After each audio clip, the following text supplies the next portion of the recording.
recluse Gautama was alone again. He had no teacher to give him guidance. And so little by little, he left the city of Brajagaha and he reached the state called Uruvela. What's the name of the state? Uruvela.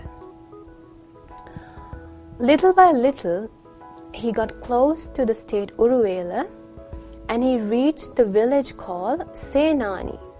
What's the name of the village? Village Senani. When he came to this village Senani, he realized this is a perfect place for meditation. He realized it's a perfect place for someone to try to put forth an effort to find the path to true happiness. Because meritorious children, this village Senani was a beautiful area. It was a beautiful area with flat ground, with a beautiful mountain. The village was surrounded by a beautiful mountain. And there were white sandbanks on either side, and there was a beautiful, amazingly looking river flowing in the middle of the area. When recluse Gautama looked around, he saw that there was a nearby village that he could go for alms. So he realized this is the perfect place for me to strive, for me to try to find the path to true happiness. And so recluse Gautama decided to stay there. Meritorious children, now recluse Gautama is all alone. He was dwelling in a little forest near the Senani village. Now recluse Gautama is thinking, how am I going to find the path to true happiness?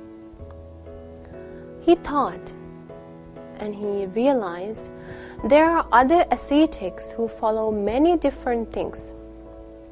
So he thought, if I follow those things, then maybe I'll be able to find true freedom.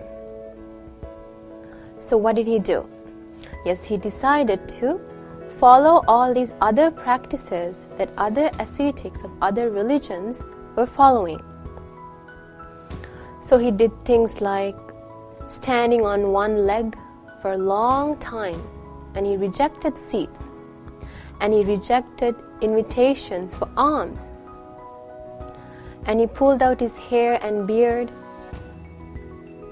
and he started to eat roots of trees and fruits and leaves. And so in this way, he tried to do many different things that other ascetics do. Sometimes he would go to the river and sink in the river 3 times a day because he thought that that would help him to purify his mind. In this way, he did many different things that other ascetics followed. Sometimes he would go to deep forests and very scary places, and in the middle of the night, he would stay in those scary places like cemeteries and deep forests all alone. Sometimes in the middle of the night, he would hear leaves falling, and sometimes he would hear deer running. He thought, if I stay in these very scary places all by myself, and if I try to be brave, then I'll be able to find the path that I'm looking for. So in this way, he did many different things. He didn't shower for days. As a result, his skin was full of dust, and his skin started to flake off. And then he thought, in order to find the path to liberation, I must be alone. So you know what he did? He went deep inside forests and he hid there. And if he heard that someone was coming, he would run from forest to forest so that no one would see him. just like a deer would run from forest to forest, from hillock to hillock, when he sees humans. So in this way, he tried to be secluded, he tried to be alone, because he thought that would lead him to finding true happiness. And so he did various things that other ascetics did. But was he able to find true liberation? No, he wasn't able to find true liberation. Sometimes in winter, in cold nights, he would stay outside and he would try to withstand the coldness. He'd be shivering, but he thought, if I'm able to withstand this coldness, I'll be able to find true happiness. And then on hot summer days, he would stay outside on rocks, on hot rocks, and he would be burning, but he thought, no, this might be the way to finding true happiness. So in this way, meritorious children, he did various things to find the path to Nibbana. But he realized this is not the way. So then, do you know what he did? He thought, then I must do something different. So he thought, I'm going to practice the breathingless meditation. What did he decide to do? He tried to practice the breathingless meditation. So he determined to stop breathing. So he wouldn't inhale nor exhale. He didn't inhale nor exhale through the nose or the mouth. So he didn't breathe through his nose, he didn't breathe through his mouth. And he trapped his breath and he tried to meditate because he thought this is the path to Nibbana, finding true liberation. Now imagine how painful it might have been. So now he's not breathing, he trapped his breathing, he stopped his breathing, and he's trying to meditate. And when he was doing this, his head started to hurt so much. It was so hurtful that it was like a powerful person trying to strangle a weak person with a rope. It was that painful. And he did this for hours. Now imagine how painful it might have been, isn't it? Now, if we try to hold our breath for even 1 minute, how hard is it? It's very difficult, isn't it? We can't bear the pain. But the Bodhisattva, as recluse Gautama, held his breath for hours. And his head would start to hurt. Although his head started to hurt, he was very mindful. His mind didn't change. His body felt exhausted, but in his mind, he was very powerful. He was very alert. That pain didn't affect his mind. Because remember, the Bodhisattva is very meritorious. He had a lot of past merit. It was that past merit that helped him to bear all these pains. So now after he felt this very painful feeling in his head, do you think he gave up? No. He thought, no, I'm going to strive further. I'm going to put on more effort. And so he again tried to hold his breath. So he wouldn't inhale or exhale through his nose or mouth. And he tried to do the breathingless meditation. And do you know what happened? When he held his breath in this way, a big noise would start coming out of his ears. Because remember, the air is trapped inside of him. So there was a big sound coming out from his ears. And his head was hurting so much. But he didn't give up. He thought, no, I'm not going to give up. I'm going to continue further. And do you know what he did after? He thought, okay, I'm not going to give up. I'm going to continue this breathingless meditation. And so he tried to stop his breathing, and he tried to stop air from moving through his ears. So now there was no air moving through his mouth, nose, or the ears. The air is trapped inside of him. Now at that time, his head started to feel so much pain. It was as if he was being hit by a weapon. Now, meritorious children, imagine how painful it must have been for him, isn't it? But meritorious children, the Bodhisattva, recluse Gautama, didn't give up. He didn't give up. Although his body was exhausted, in his mind, he was very mindful, he was very alert. That pain, that bodily pain, didn't affect his mind. Do you think he gave up? No, he continued further. He thought, no, I'm not going to give up. So he continued to stop breathing. When he did so, do you know what happened? His stomach started to feel so much pain. There was so much air trapped in his stomach. It was as if a butcher was cutting a cow's stomach. It was that painful. Now imagine how painful it must have been. Now if we get a little cut in our hand, it's very hurting, isn't it? So imagine how the Bodhisattva must have felt. He felt extremely painful. But meritorious children, our Bodhisattva didn't give up. He continued his effort. He said, no, I'm not going to give up. Although his body was extremely exhausted, he didn't give up. He was very alert, he was very mindful, and he continued to practice the breathingless meditation because he thought that this would lead him to finding true happiness. Now, meritorious children, look at the amount of effort the Bodhisattva is putting forth to find the path to true liberation, to true happiness.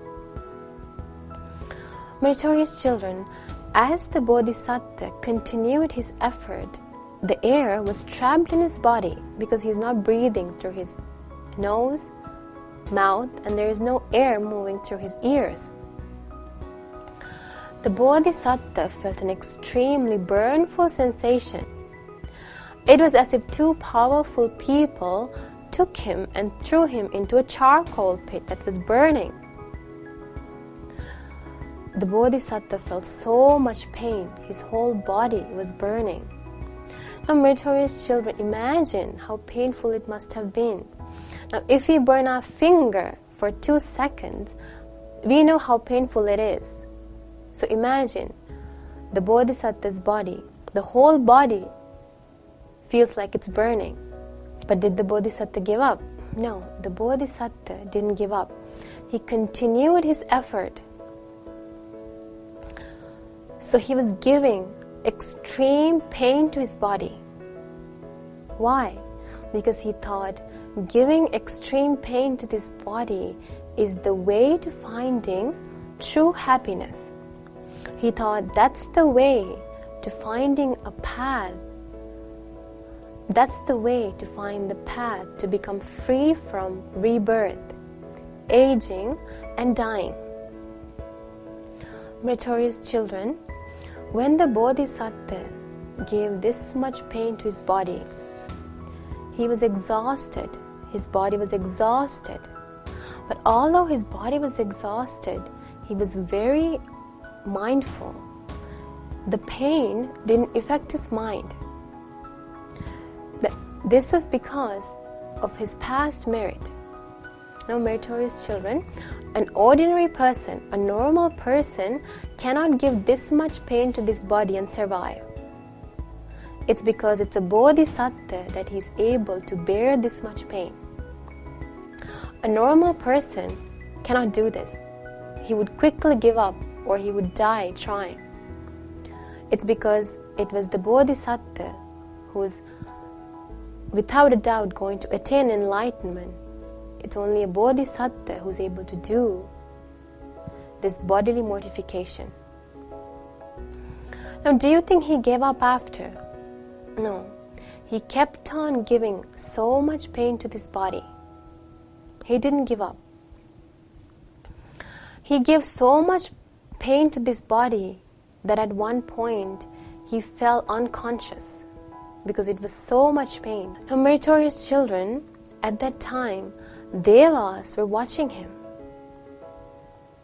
Now remember, it was the Devas who invited the Bodhisattva to come to the human world and to become a Buddha. So Devas were watching him in every step of the way. When the Bodhisattva fell unconscious, the Devas thought, oh, the Bodhisattva passed away. And then some Devas thought, no, the Bodhisattva didn't pass away. He's alive, but he will die any moment now. Because they were watching the mortification, the tormentation, the pain the Bodhisattva was giving to the body. So some Devas thought he passed away. Some Devas thought, no, he hasn't passed away yet, but he will pass away any moment. And another group of Devas thought, oh no. The Bodhisattva attained Buddhahood. What did he think? What did they think? They thought the Bodhisattva attained Buddhahood. They said, that's the nature of an arhat, a person who has attained Buddhahood. But is this the truth? No, this is not the truth. The Bodhisattva hasn't attained Buddhahood yet. He's still trying. He's still putting an effort to find the path to Buddhahood. So in this faith, for a very long time, he gave a lot of pain to the body. So far, we talked about how the Bodhisattva gave a lot of pain to the body in search of true liberation, true happiness. We talked about how he wasn't satisfied with the teachings of Alara Kalama and Uddaka Buddha, and how he followed different practices of other ascetics, of other religions. But was he satisfied? No, he wasn't satisfied. When he wasn't satisfied, what did he do? He decided to give his body a lot of pain because he thought that's the way to finding true happiness. And so he gave so much pain to his body that at one point he became unconscious. He fell on the ground. And what happened after? Yes, the Devas were watching him. Some Devas thought that the Bodhisattva died, and some Devas thought that he'll die the next moment, and some Devas thought that he had become a Buddha. But is that true? No, it's not true. So far we only talked about a very small amount of the amount of pain the Bodhisattva gave to his body. So in the next episode, we'll continue to learn the amount of pain the Bodhisattva gave to his body in trying to search for true happiness, not only to himself, but for the happiness of all beings in this world. So meritorious children, try to remember what we learned today, and in the next episode, we'll continue to learn about the tormentation that the Bodhisattva gave to his body in search of true happiness. So until we meet again next time, Namo Buddhaya.